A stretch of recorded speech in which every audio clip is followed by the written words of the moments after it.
Your immediate reaction with the Vice President weighing in, encouraging alias Rene to file charges against you in court? I would have no objection to that, Karen.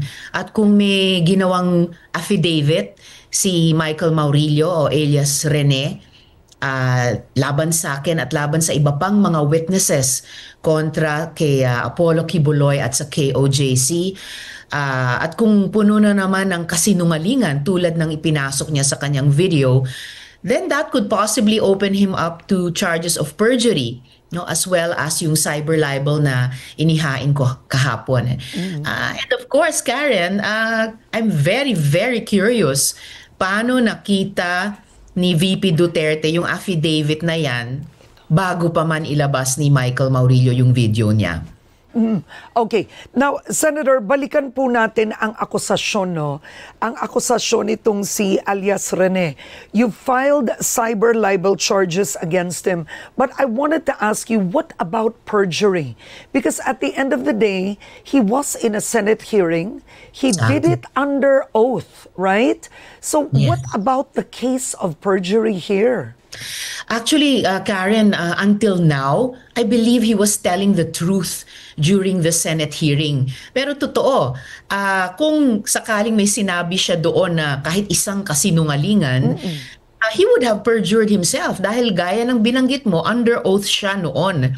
And speaking nga of perjury, kung meron siyang in-execute nga na affidavit ngayon, pagkatapos niyang ilabas yung kanyang masinungaling video, then that would open him up indeed to charges of perjury, kasabay na ng cyber libel na inihain ko na kahapon laban sa kanya at laban sa 6 na online personalities. Now, Senator, what do you make of the timing, the reason, the motivation? Why suddenly it was quite a surprise? Suddenly Maurilio alias Rene suddenly accuses you of coercing him. Saan po ito nanggaling? Kumbaga, I'm sure your team, you've also done some research. Why did this suddenly happen?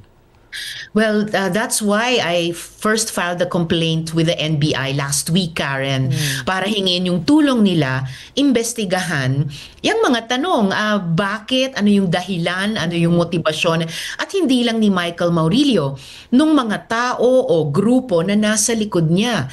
Dahil unang in-upload yung video niya sa sa tingin namin, fake news channel na lang Pagtanggol Valiente na binuo lang nung June 24. And speaking of timing, take note yung June 24 was just a day after Michael Maurilio's last messages to my office, June 22 and 23, na humihingi siya ng rescue kasi siya daw noon ay kinidnap at bihag noon sa Glory Mountain na alam natin ay headquarters ng KOJC at ni Apollo Kibuloy. So yan ang hinihingian namin ng tulong, investigasyon sa NBI. Pati nga yung kinaroroonan talaga at sitwasyon ni Michael Maurilio. Dahil first off, pinasa namin kaagad yung kanyang rescue me messages sa PNP Davao. Pero habang kinikilusan nila, ayan na nga, lumabas na yung mga video na iyan. Now, do you believe that, in effect, the testimony has been a casualty of politics at this point?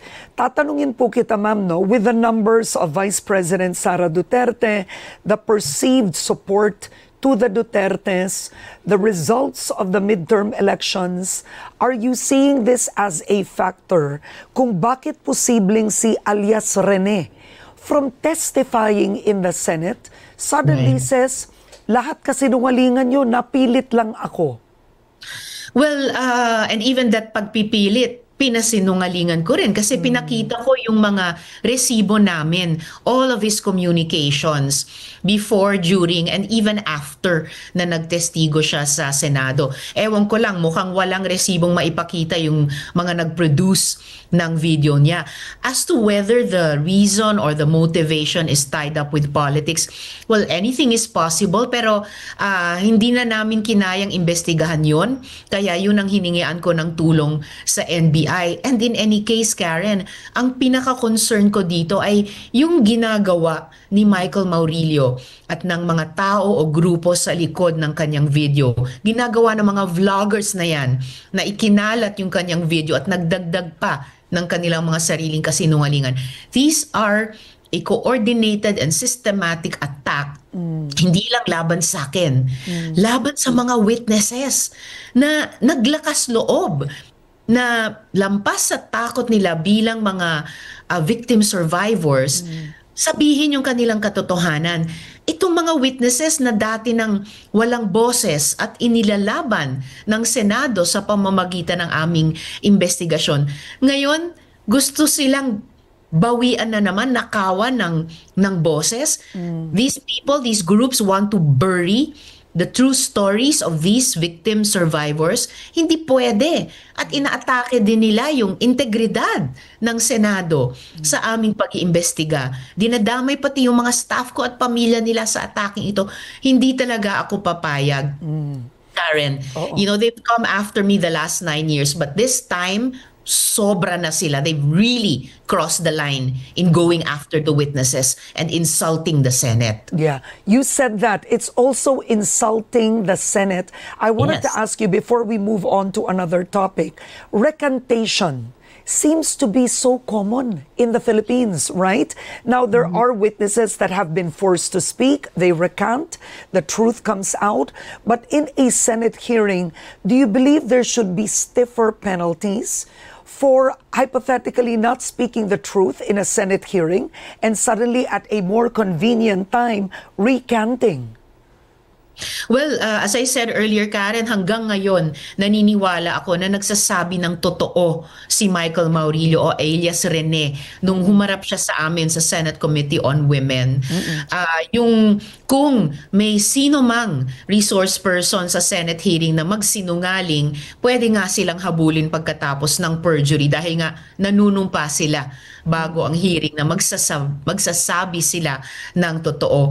And as for stiffer penalties, I think bukod sa pagsingil namin ngayon kay Michael Maurilio na magsabi siya magbigay ng paliwanag bakit siya nagsisinungaling ngayon, the stiffest penalties should be against those individuals and groups behind such systematic and coordinated attacks against the truth, lalo na yung sinabi na sa kabila ng kanilang takot ng mga victim survivors ni Apollo Quiboloy at ng KOJC. At isama na natin yung mga vloggers, kung sila ay nagsasabi ng sarili nilang mga kasinungalingan at kinakalat nila itong mga videos na punong-puno ng kasinungalingan.